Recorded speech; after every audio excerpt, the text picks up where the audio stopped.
¿Cómo están mis queridos postulantes? Qué gusto saludarles nuevamente en una nueva superclase. Había estado un poco perdido de estas sesiones con ustedes, pero aquí estamos de vuelta con una nueva clase, un nuevo video de preparación para la prueba de transición en comprensión lectora. Con una superclase que inicia una serie de sesiones aquí en el canal, donde vamos a estar mirando muchos tipos de textos. Ya vamos a guiarnos por el temario propuesto por el DEMRE, por lo tanto vamos a darle una mirada bien nutritiva a todos y cada uno de los tipos de textos que evalúa la prueba de transición y que nos van a aparecer sin lugar a dudas en ese instrumento, y obviamente nos encontramos ellos en los ensayos, en la preparación, en los facsímiles, ¿cierto? En todo el material que yo te dejo aquí también y que tú puedes sin duda desarrollar por tu cuenta en tu preuniversitario adicional o en tus clases con tu profe de lenguaje, qué sé yo, ¿ya?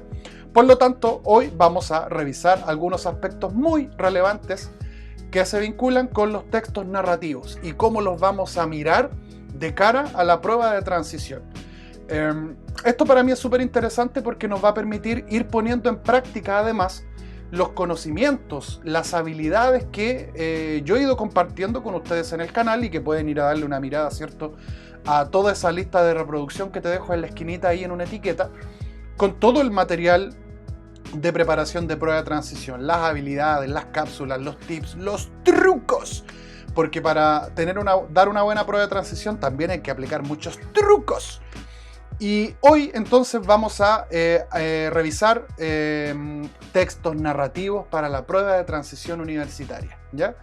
Cuestiones que yo menciono siempre antes de comenzar, después de esta introducción, es que estas superclases ya saben ustedes que son un poquito más largas que un video común de los youtubers, ¿ya? Por lo tanto, muchos de ustedes me han comentado que se sientan conmigo frente al equipo, ¿cierto? Estos 45 minutos aproximadamente que debiera durar esta sesión. Por lo tanto, prepárate, busca tu cuaderno, busca apuntes, prepárate una bebida calentita, algún juguito, qué sé yo, una chelita, lo que tú quieras, pero quédate conmigo para que esta sesión sea como un acompañamiento que va a dejarte muchos datos que yo estoy seguro que te pueden servir muchísimo. Por lo mismo también considera estar suscrito al canal y dejar tu suculento like, porque de esa forma en la pestañita de videos que te gustan queda guardado esta superclase y puedes volver a ella si es que en algún momento te lateas, te aburres y quieres descansar, luego la retomas en otro momento, qué sé yo. Por lo tanto, dicha esta introducción formal, vamos a comenzar. Mis queridos, lo que tenemos aquí frente a nosotros es una parte, solo una parte. Obviamente es una parte que se vincula directamente con los textos literarios del temario que nos ha propuesto el DEMRE sobre la prueba de transición en comprensión lectora. Por lo tanto, obviamente si tú no has visto este temario, yo no sé qué estás haciendo porque falta como un mes, ¿no? Falta poco tiempo para la prueba de transición, por lo tanto si estás en modalidad intensiva, debes masticarte este temario en profundidad, conocerlo y saber qué es lo que evalúa esta prueba. En otras superclases hemos profundizado largo y tendido, por ejemplo, respecto a las distintas habilidades lectoras, estas estrategias que hemos denominado por niveles, ¿cierto? Nivel 1, nivel 2 y nivel 3 según su complejidad, y que sistematizan mucho nuestra preparación, puesto que la prueba de transición nos va a consultar sobre esas habilidades en relación, naturalmente, a los distintos tipos de textos que nos pongan en la prueba, que van a ser el estímulo para poder visibilizar el uso práctico de esa habilidad, ¿ya? Ahora, ¿dónde está lo interesante aquí? Es que se desglosa en esta primera parte, ¿cierto? Este es un documento mucho más grande, ¿ya? Se visibiliza en esta primera parte el temario, los contenidos, entre comillas, que evalúa la prueba de transición. Y aquí la cosa se pone interesante, puesto que nos han dicho, siempre nos han dicho, que la prueba de transición mide solo habilidades de comprensión lectora. Claro, pero inevitablemente para poder evidenciar esas habilidades hay un conocimiento básico sobre estas tipologías textuales. En otra palabra, esto es conocimiento teórico aplicado. Yo debiera aplicar ese conocimiento a la hora de evidenciar mis habilidades cognitivas. Y aquí nos aparecen varios conceptos que nos pueden aparecer sin duda en la prueba de transición. ¿Qué vamos a hacer entonces en estas superclases que abordan textos literarios o textos narrativos específicamente? Bueno, vamos a darle una mirada a todos y cada uno de estos puntos que son de gran relevancia, bien digo. Por lo tanto, vamos a meternos y nos vamos a zambullir un poquito en este temario, ¿ya? ¿Qué es lo que vamos a ver específicamente en esta superclase? ¿Ya? Porque obviamente el contenido del temario es amplio y hay algunas cositas que voy a dividir en varias, ¿ya? Para poder tener el espacio suficiente para describir y detallar lo que yo sé que te va a servir, ¿ya? En esta superclase en específico vamos a ver el conflicto de una obra narrativa, ¿ya? Los personajes, que es un elemento de análisis muy estándar en la prueba de transición, los narradores y finalmente esta idea de sentido global o una parte del todo dentro de las obras narrativas, ¿ya? Por lo tanto, ahí tenemos nuestros 4 apartados en los cuales se organiza esta superclase, ¿ya? Para comenzar debemos tener súper claro, más que claro a esta altura, si tú estás en cuarto medio o eres un repete, como digo yo, ¿cierto? Quinto medio, estás intentando dar la prueba de transición por segunda, por tercera, por cuarta vez, da lo mismo. A esta altura, mis niños y niñas, ustedes deben tener súper claro qué diablos es una obra narrativa o un texto narrativo, ¿ya? Cuestiones básicas que a esta altura nosotros requete contra sabemos es que el texto narrativo básicamente nos cuenta o nos relata una historia, ¿ya? ¿Por qué en algunas cositas no voy a profundizar tanto? Porque si lo pensamos bien, nosotros venimos leyendo textos narrativos como desde cuarto básico y en profundidad con análisis concreto durante toda la enseñanza media, incluso desde séptimo básico. Por lo tanto, aquí te vas a encontrar con un montón de conceptos e ideas que se nos repiten, se nos han repetido a lo largo de todos nuestros años de escolarización en el colegio, ¿ya? Pero lo que yo te invito a hacer en esta superclase es que tú pongas tu foco ahí, tu lupa, como les decía yo en otros videos, tu atención, tu ojo crítico en detalles del texto narrativo que siempre son materia de consulta y naturalmente que están vinculados con el temario, ¿ya? Ese va a ser nuestro marco regulador, no nos vamos a salir de ahí porque esto es una preparación estratégica. Sin duda que hablar de textos narrativos me podría tener frente a ustedes 3-4 horas hablando, hay tanto que decir al respecto. Vamos a focalizar, vamos a especificar algunos detalles, ¿ya? ¿Qué es lo que tú tienes que tener más que claro entonces? Que es un tipo de texto que narra o cuenta una historia y que tiene por columna vertebral esta noción de trama, ¿ya? Conflicto, trama, es básicamente el motor de una obra, ¿ya? De una obra narrativa en este caso, ¿ya? Ese conjunto, como dice ahí, de sucesos en los que el personaje principal o el grupo de personajes se ven envueltos o que enfrentan de alguna forma, ¿ya? Y cada obra narrativa tiene esa columna vertebral y varía, cambia, es distinta, obviamente cada texto cuenta una historia distinta, ¿ya? ¿Qué es lo importante de recordar acá? Es que ese conflicto se va resolviendo, como dice aquí, mediante la interacción que tienen los personajes durante la historia. O sea, en otras palabras, nos vamos a encontrar con muchos elementos de análisis narrativo que se repiten, son estándar de alguna forma, ¿ya? Lo genial de esto es darnos cuenta que el ojo crítico que nosotros ponemos es en esos detalles, ¿ya? Esos detalles que nos pueden consultar, sin duda, en la prueba de transición.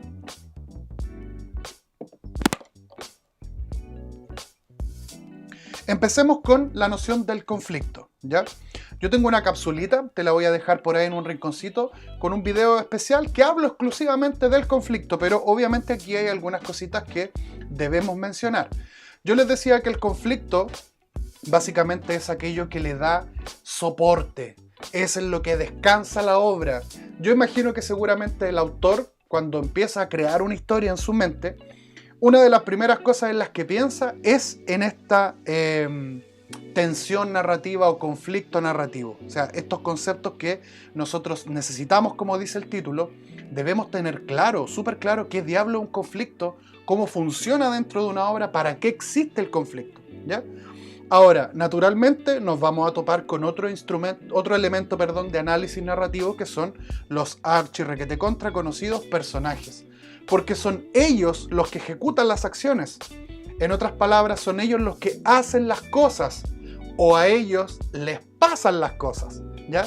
Y todas esas acciones obviamente van alimentando esta tensión narrativa o este conflicto, ¿ya? Ahora, ¿qué es importante tener claro acá? Que este conflicto, esta tensión que tiene una obra dramática, se origina a partir de lo que yo he puesto aquí como problemas o intereses humanos, ¿ya? Independiente de si los personajes son personificados, por ejemplo, no sé, pues pienso en El Rey León, por ejemplo, de Disney, que me hizo llorar tanto cuando era niño y que me hizo de nuevo recordar ese trauma. Ahora en la película live action, ¿cierto? En CGI que sacaron hace poco, el año pasado, no recuerdo ya cuándo fue. Cuando muere Mufasa, ¿cierto? Son personajes personificados que están basados en características humanas. Y yo puse algunas. La justicia, por ejemplo, la búsqueda de la verdad, cuando un personaje lo meten a la cárcel injustamente, por ejemplo, ¿ya? O el amor, que es uno de los grandes temas universales de la vida, básicamente, ¿ya? O tal vez su ausencia, el amor de ella. El desamor también puede ser un motor, algo que impulsa. Eso es un interés. Interés humano, chiquillos y chiquillas, tiene que ver con lo que a un humano lo puede motivar, ¿ya? Lo que impulsa estos problemas, estas cuestiones de índole tan cotidiana, ¿ya? El poder, la verdad, el amor, la justicia, el dolor, la familia, los problemas económicos, el hambre, en fin, los problemas humanos y los intereses humanos son vastos y enormes. ¿Y qué es lo que va a hacer una obra narrativa? Va a hacer descansar toda su trama, toda su tensión narrativa en este ideal. Hoy, o pueden ser varios, ¿ah? Siempre hay uno que toma mucho más protagonismo, que tiene que ver obviamente con estos intereses de los que yo les hablo, ¿ya? ¿Qué es importante aquí tener en cuenta? Nuestra capacidad para poner atención a esos problemas o intereses humanos que aquejan, afectan o tocan de alguna u otra medida al personaje principal, a los personajes principales o a cualquier personaje que forme parte de esta narración.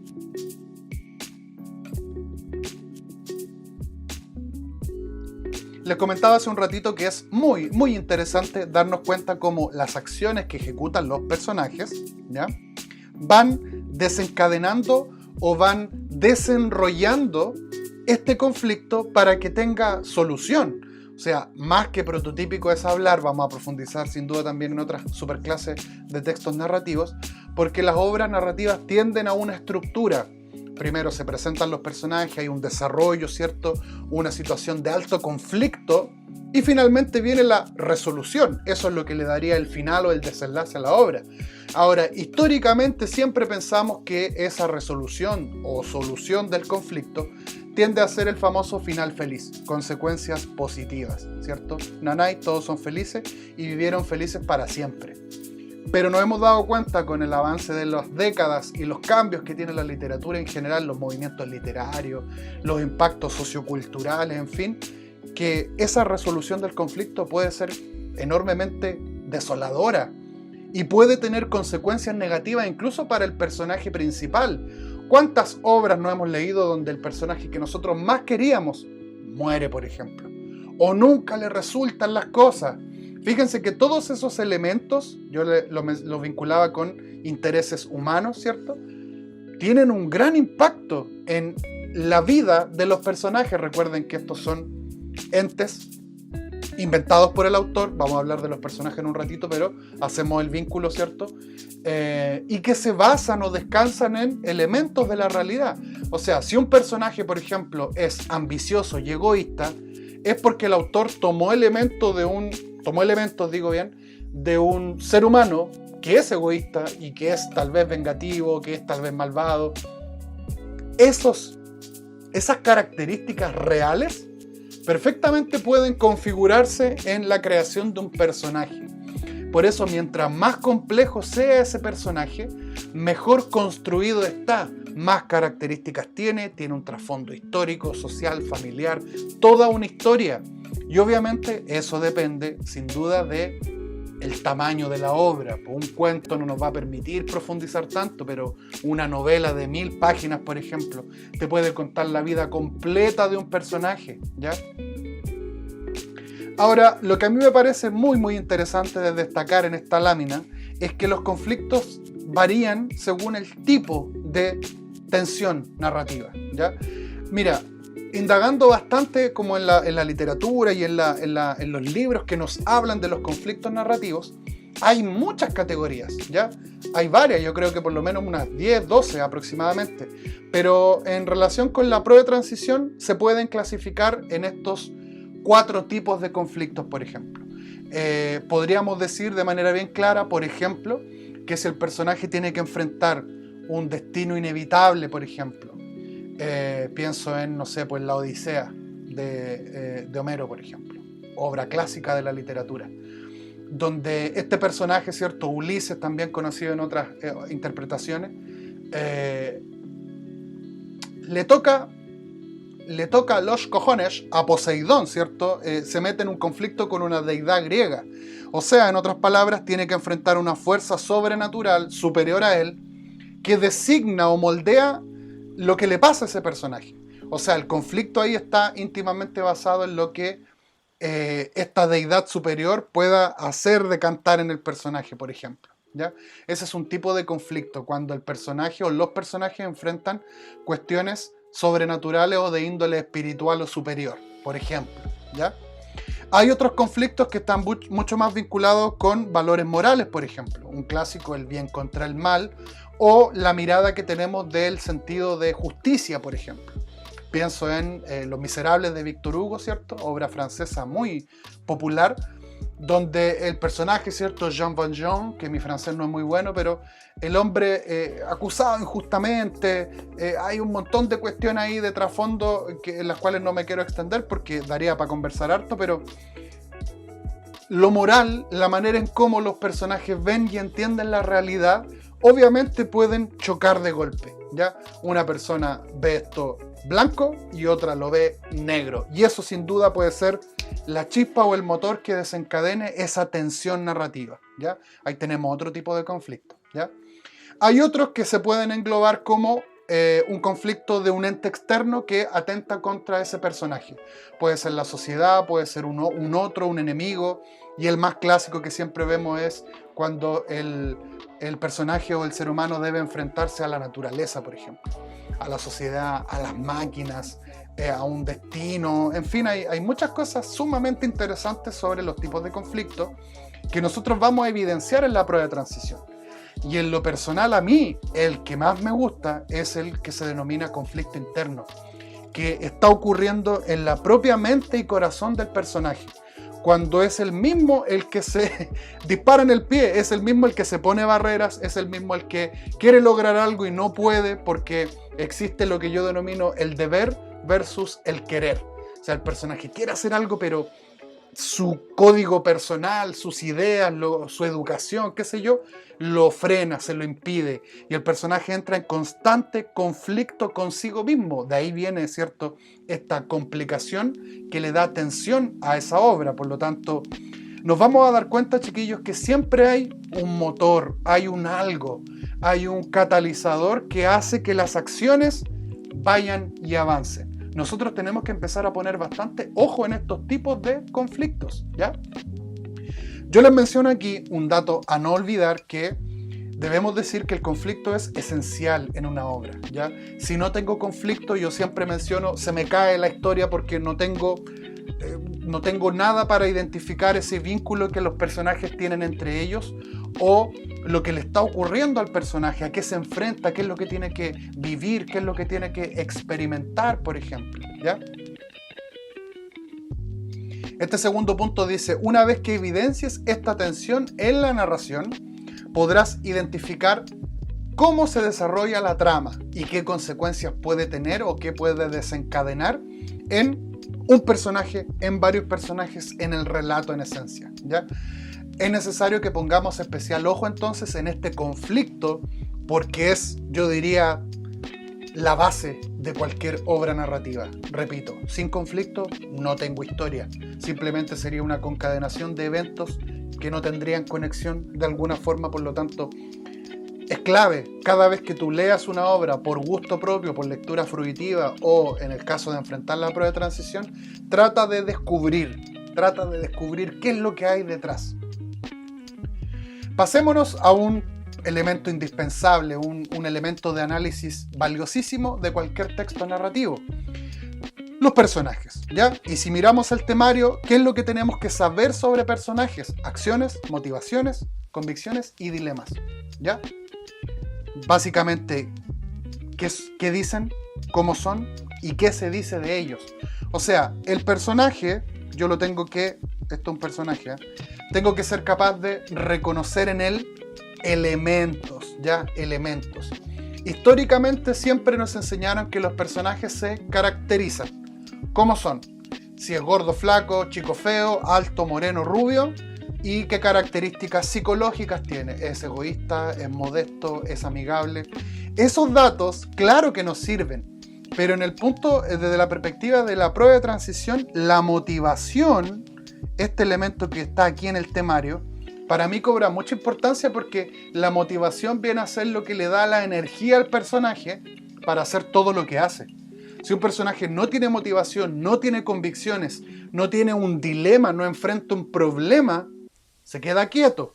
Y si el personaje se queda quieto, la acción se vuelve fome, y si es fome, ese texto narrativo no tiene ni un brillo.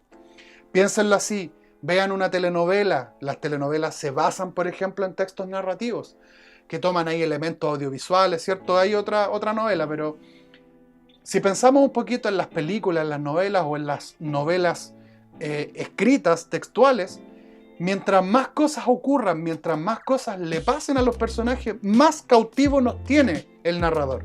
Nosotros queremos saber cómo se van resolviendo esos problemas. Una buena obra narrativa es aquella que es capaz de tomar un personaje, moldearlo, darle esa energía, ese motor, esa motivación para que el personaje haga y ejecute cosas, acciones básicamente, ¿ya? Más que decir, sin duda, el personaje, ¿cierto?, es quien moviliza la acción. O sea, en otras palabras, son los personajes los que ejecutan las acciones. Por eso cuando hablábamos de la trama, tenemos que decir que está íntimamente relacionada con un personaje, ¿ya? Porque son ellos los que llevan a cabo las acciones, ¿ya?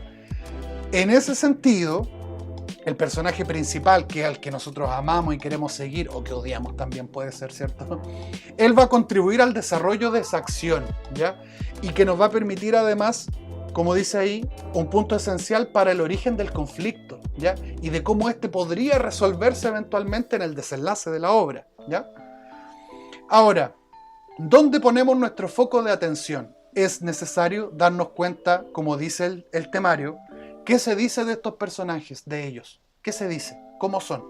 Y existen tres maneras de acceder a las características de estos personajes, incluso también acceder a sus pensamientos. Hay tres modalidades. Cuando el personaje habla por sí mismo, ¿ya?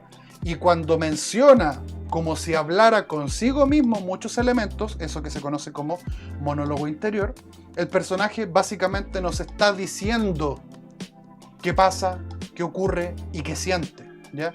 Y accedemos a la intimidad mental de ese personaje. Es como si nos metiéramos en la cabeza de él a través de este monólogo interior, ¿ya?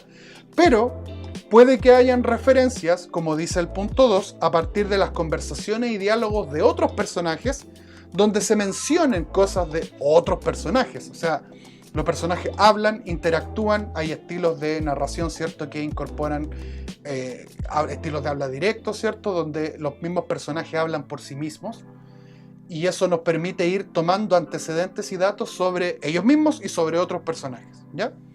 Y la tercera, que es una muy estándar, y es cuando el mismo narrador nos va contando sobre esos sucesos, sobre todo la narración omnisciente, que vamos a detallar algunos elementos más adelante cuando hablemos del narrador, pero que tú a esta altura debieras saber que es ese narrador que sabe todo. El clásico narrador deidad, que digo yo, el narrador que sabe todo lo que pasa, sabe lo que pasó, lo que está ocurriendo y sabe también lo que va a ocurrir en el futuro, ¿ya? Esas indicaciones que nos entrega el narrador son pistas claras para poder descubrir y acceder a estas características que tienen los personajes, ¿ya? Por lo tanto, ahora nosotros ponemos el foco de atención en qué se dice de esos personajes y qué es lo que motiva o impulsa a un personaje. Estas dos cuestiones son elementos cruciales y preguntas tipo de la prueba de transición, ¿ya? Ahora hablemos un poquito de las motivaciones. Esto para mí es relevante porque para mí está ahí el caldito, el juguito más valioso de una buena obra, ¿ya? Cuando un personaje a partir de sus acciones nos permite evidenciar lo que desea, lo voy a marcar aquí, lo que él desea, lo que él cree, lo que él piensa, lo que siente.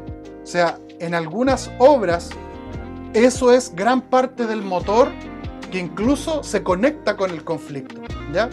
Porque depende incluso, por ejemplo, de lo que el personaje viva o experimente, esos cambios. O sea, por ejemplo, la posición social, la familia, el contexto histórico-cultural en el que el personaje nazca, va a condicionar estos deseos, estas creencias, estos razonamientos y estos sentimientos. Obviamente son elementos externos que van a moldear la personalidad de ese personaje, ¿ya? A este conjunto de deseos, creencias, razonamientos y sentimientos lo vamos a denominar entonces motivación, motivo, motor. ¿Qué es lo que motiva a ese personaje, ¿ya? Por lo tanto, mira, un deseo, querer ser poderoso. Ahí tenemos un deseo, ¿cierto? Ahí tenemos las ganas del personaje, por ejemplo, de ascender socialmente, ¿ya? Creencia. El personaje tiene la férrea convicción de que si lucha por sus sueños, lo va a alcanzar, ¿ya?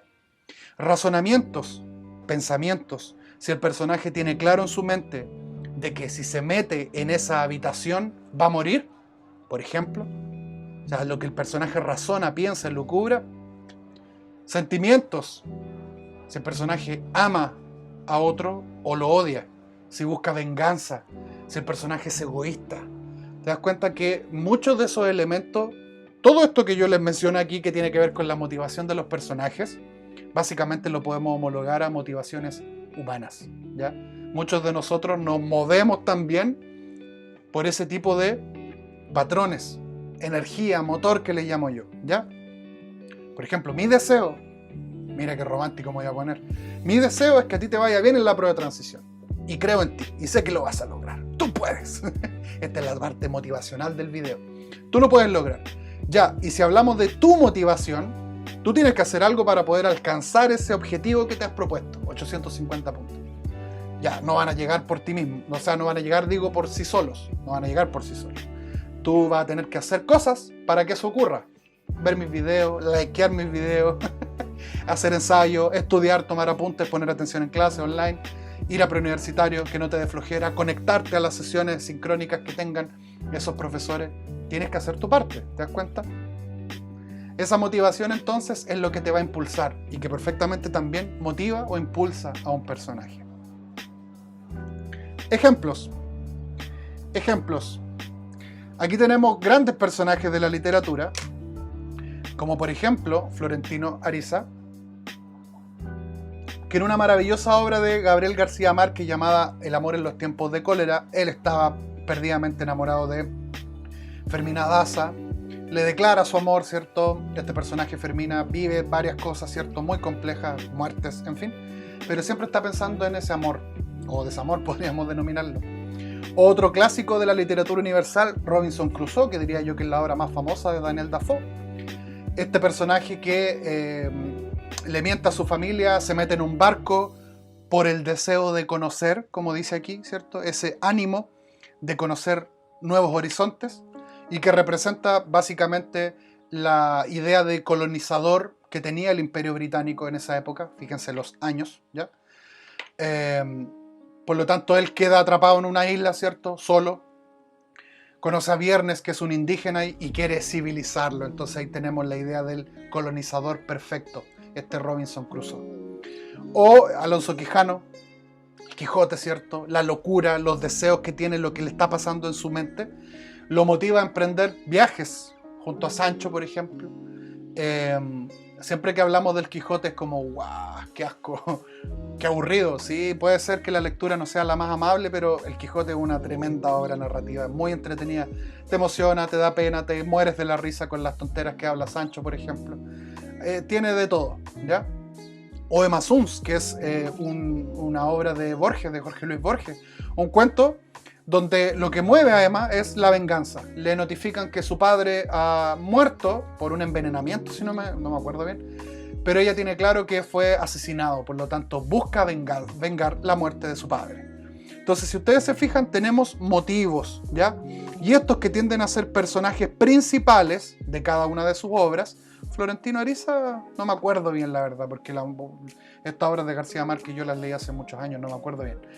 Pero básicamente tenemos ahí un motor. El personaje hace y ejecuta cosas, acciones y eventos tratando de alcanzar esos objetivos que se ha propuesto, ¿ya? Con un ejemplo yo lo entiendo, señor. Mira, vamos a ver un ejemplo de un trocito de una obra de Stevenson, El diablo en la botella, ¿ya? Un pequeño trocito y te quiero hacer una preguntita. Mira.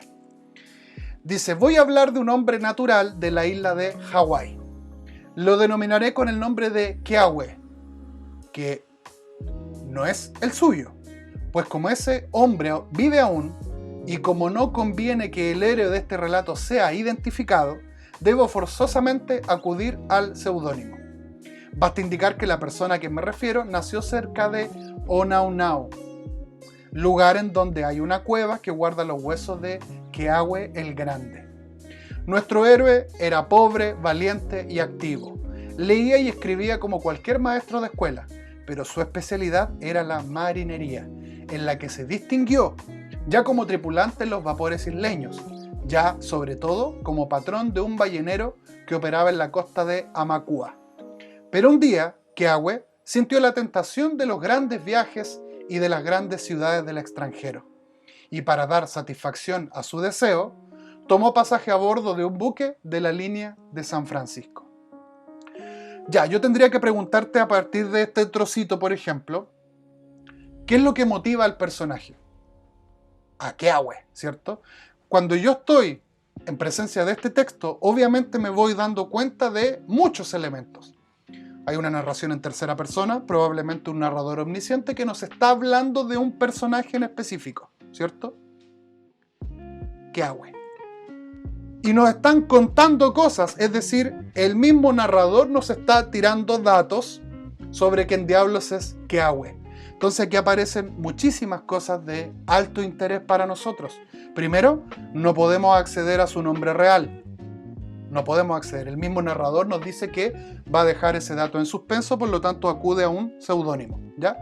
Pero podemos decir varias cosas de él. Pobre, valiente y activo, ¿ya? La valentía, por ejemplo, siempre va a ser el motor de algún personaje, ¿ya? Y además, habla de nuestro héroe, ¿ya?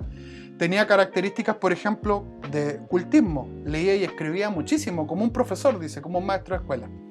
Pero, o sea que todo esto sí, muy interesante poder hacer, pero había algo en lo cual destacaba: marinería, ¿ya?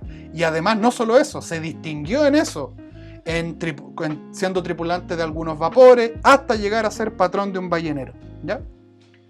Pero un día, dice, Keawe sintió la tentación de los grandes viajes y de las grandes ciudades del extranjero, y para dar satisfacción a su deseo, tomó pasaje a bordo. Ya, aquí tengo una clave. Él quería cumplir un deseo.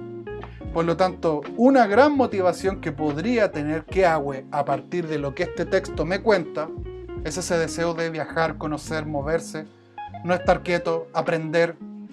Hay claves aquí: personajes valientes y activos, leía, quería conocer. Entonces fíjate cómo puse mi foco de atención en estos detalles que tiene este personaje en específico y que podrían vincularse obviamente con lo que motiva a ese personaje. Pasemos ahora a otro elemento indispensable, en el cual yo, siendo muy sincero, no quisiera detenerme tanto, porque yo hablo tanto del narrador en clase, sobre todo hasta segundo medio, por ejemplo, con mis alumnos. Desde quinto a segundo, tercero y cuarto medio nos pasamos hablando del narrador. ¿Qué es lo que tú tienes que tener claro a esta altura? Que es este ente ficticio, esta voz ficticia que el autor crea para que nos cuente la historia. Por lo tanto, nunca olvides, hijo mío, hija mía, que autor y narrador son dos elementos distintos. El autor está en una dimensión real, es una persona de carne y hueso, ¿ya?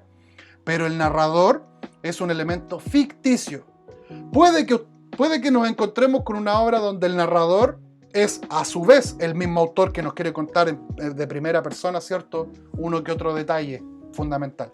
Pero es una excepción a la regla, ¿ya? ¿Qué es lo que tenemos que tener claro aquí? Que hay dos modalidades de narración. En primera persona, ¿cierto? Donde aparecen aquí el personaje protagonista que narra sus mismas acciones, y aquel que narra todo cuanto ve, siendo un personaje también testigo de la acción, ¿ya? Y otro que es muy estándar, del que te mencioné hace un ratito, es el narrador omnisciente. Este narrador que lo sabe todo, ¿cierto? Panóptico, deidad que le digo yo, que puede acceder a la mente y al corazón del personaje para contarnos todo, ¿cierto? Lo que ocurre. Y está también esta idea de narrador objetivo, que busca narrar como el lente de una cámara, ¿cierto? Siempre ocupan ese símil, de manera objetiva los sucesos, sin ser tan entrometido en las emociones y sentimientos de los personajes. Eso es lo que los diferencia básicamente. O sea, una narración en primera persona es un yo salí muy temprano a comprar, y una en tercera persona es él o ella. Él o ella salió muy temprano a comprar. Y eso predispone, obviamente, la manera en cómo nosotros accedemos al contenido de esa obra, ¿ya? Más me interesa que cerremos la superclase con esto, que también es parte del temario y que tiene que ver con la relación que un fragmento de la obra pudiera tener con el total, con la obra completa, porque nos vamos a encontrar preguntas de este tipo en la prueba de transición, ¿ya?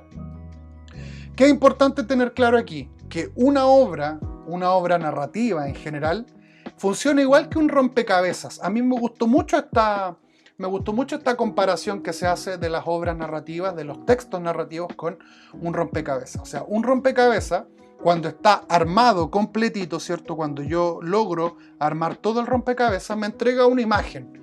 Me entrega una foto, un paisaje, un diseño, un dibujo, ¿cierto? Pero cada una de estas piezas forma parte de ese rompecabezas, que yo puedo interpretar por sí sola. Claro que sí, se puede volver un poquito complejo, pero la esencia de esta comparación es que tengamos en cuenta de que cada una de las partes, que podrían ser, por ejemplo, acciones, datos, una descripción, por ejemplo, o sea, todos esos elementos que el texto me entrega, yo los puedo unir, los puedo acomodar, de la misma forma que acomodo un rompecabezas para tener la panorámica general de esa obra, ¿ya? Por lo tanto, todo trozo de texto, cualquier párrafo, cualquier información es fundamental para entender un todo.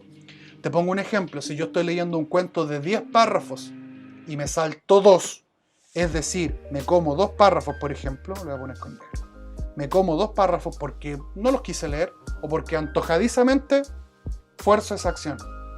Si yo no tengo acceso a estos 2 párrafos y no accedo a la información que está en ellos, es muy probable, chiquillos y chiquillas, que en ese párrafo me den un dato fundamental para entender la obra. Por lo tanto, así como un rompecabezas, si le falta una pieza se nota, un texto narrativo, si carece de un dato y yo omito un dato, me puedo perder incluso de algo de relevancia para entender tanto el conflicto como las acciones y lo que le ocurre a los personajes, ¿ya? Esto es, para mí, sumamente interesante, ¿ya? Y si hablamos del sentido global, ¿cierto? Yo les mencionaba que una obra completa tiene un sentido global, ¿cierto? Es coherente, todo lo que ocurre de principio a fin está pensado, y cada parte, cada capítulo, cada párrafo, cada detalle, cada narración cumple una función. Por ejemplo, un fragmento de la obra puede presentar, como dice ahí, el conflicto. Puede presentar una característica de un personaje. Puede aportar un dato en específico para resolver ese conflicto. Por lo tanto, el llamado aquí es, pensando en el sentido global que nos evalúa la prueba de transición, nos invita a esto a no perdernos nada, a poner atención a todos y cada una de las piezas, a todas y cada una de las piezas de ese rompecabezas, porque de esa forma voy a poder visibilizar todo el sentido y poder rescatar todas esas ideas que yo necesito para comprender esta obra, para poder decir, yo entiendo que esta obra descansa en este conflicto, en estas ideas, esto le pasa al personaje, estas interpretaciones yo, por ejemplo, puedo hacer. Estos fragmentos también, ¿cierto?, que es lo que les vengo mencionando, nos van a entregar datos, por ejemplo, datos relevantes, momento histórico, lugar geográfico donde se lleva a cabo la acción, contexto social o cultural. O sea, todos estos datos, todas estas pequeñas pistas son, como dice ahí, indicios, ¿ya? Claves para poder interpretar las motivaciones, acciones y la psicología de un personaje. La atmósfera del relato, el espacio físico, el espacio social, el espacio psicológico, todos estos elementos que nosotros siempre hemos visto en el colegio y que ahora agarran gran valor, puesto que en la prueba de transición me lo van a preguntar. Por lo tanto, cierro con esta idea de poner especial atención a esos detalles, a esas piezas, ¿ya? Y con un ejemplo, yo entiendo con un ejemplo, vamos a ver un trocito de un gran cuento argentino llamado El Matadero, de Esteban Echeverría. Diría yo, el primer romántico argentino, el primer cuento realista incluso, tiene un gran valor literario El Matadero. Tengo recuerdos de haberlo leído en la universidad también. Y vamos a darnos cuenta aquí algunos datos de gran interés pensando en estas piezas. Miren, acompáñenme en la lectura. Dice: a pesar de que la mía es historia, no la empezaré por el arca de Noé y la genealogía de sus ascendientes, como acostumbraban hacerlo los antiguos historiadores españoles de América, que deben ser nuestros prototipos. Primeras frases, me doy cuenta que estoy en presencia de una narración en primera persona. Es probable que el narrador sea el mismo personaje que nos está contando su propia historia. Temo muchas razones para no seguir ese ejemplo, las que callo por no ser difuso. Diré solamente que los sucesos de mi narración pasaban por los años de Cristo de 1830 y... Estábamos, a más, en Cuaresma, época en la que escasea la carne en Buenos Aires, porque la Iglesia, adoptando el precepto de Epicteto, subtine, abstine, sufre, abstente, ordena vigilia y abstinencia a los estómagos de los fieles a causa de que la carne es pecaminosa. Y como ejemplo, el proverbio busca a la carne.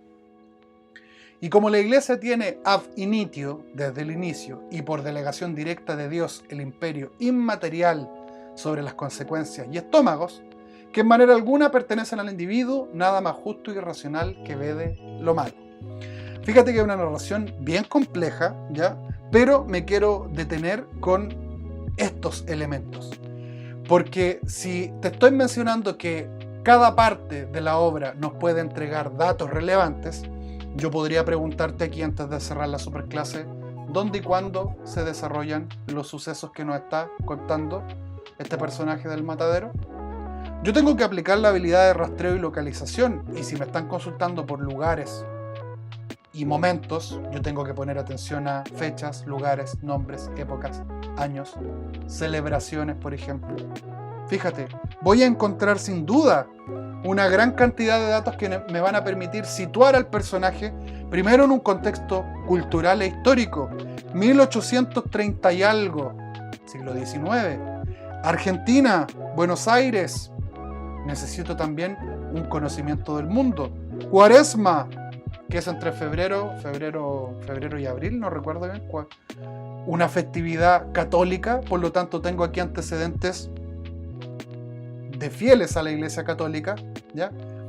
Fíjate cómo el personaje nos va tirando pistas que nos permiten ir situando elementos que eventualmente pueden ser sujeto de análisis para poder responder preguntas en la prueba de transición, ¿ya? Se evidencia que una creencia en Dios, una creencia clara en seguir los preceptos de la Iglesia Católica. En esta época de Cuaresma, según lo que nos cuenta el personaje, no se come carne. Eso es abstenerse, abstinencia es no hacer algo, ¿cierto? Abstinencia de carne porque la carne es pecaminosa, ¿cierto? Esta idea que nos vende la Iglesia Católica, por ejemplo. Entonces ahí tengo datos. No voy a profundizar en otros elementos, pero uso este ejemplo para hacerte ver de que tengo que ir tratando de encontrar esa información para poder situar al personaje en un lugar, en un contexto, en una época. Porque esos datos obviamente permean, moldean, impulsan cómo va a ser ese personaje. Yo te podría proyectar aquí que tal vez el personaje o es un ferviente católico o está contándonos esto porque él es todo lo contrario. ¿Se dan cuenta? Entonces es muy importante poner esa especial atención a esos datos que muchas veces nosotros simplemente omitimos y que no debemos omitir para poder acceder a esa información que yo necesito para mis análisis, ¿ya? Para cerrar, te tengo que invitar entonces a establecer planes de análisis narrativo. En la medida que tú vas leyendo un texto, debes preguntarte quién narra, cómo se narra, narración en primera o tercera persona, ¿este narrador es omnisciente? ¿Dónde están sucediendo estos acontecimientos?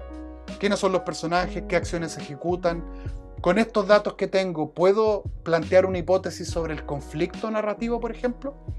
O este último que te menciono y el último, ¿cierto?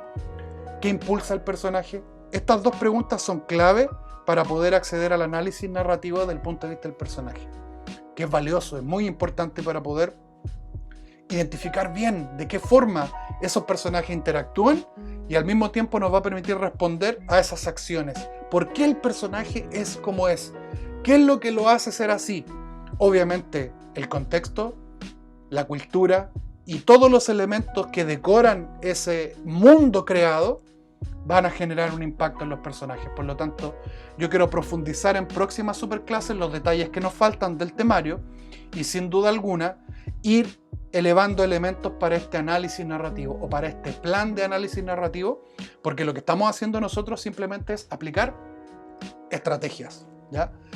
Espero que te haya gustado y te haya servido este video de análisis narrativo. Obviamente vamos a continuar con narrativa y también con todos los otros tipos de textos que nos van a aparecer en la prueba de transición. Por lo tanto, vamos a ir triangulando el temario con las habilidades, nuestros conocimientos y todo lo que tú necesitas saber para rendir una excelente prueba de transición en comprensión lectora. No te olvides darte una vuelta por los otros videos que te dejo también, material que yo sé que te va a servir. Con tu like, con tu suscripción o tu dislike también, si algo no te gustó, déjame en los comentarios. La idea siempre es mejorar, ¿ya?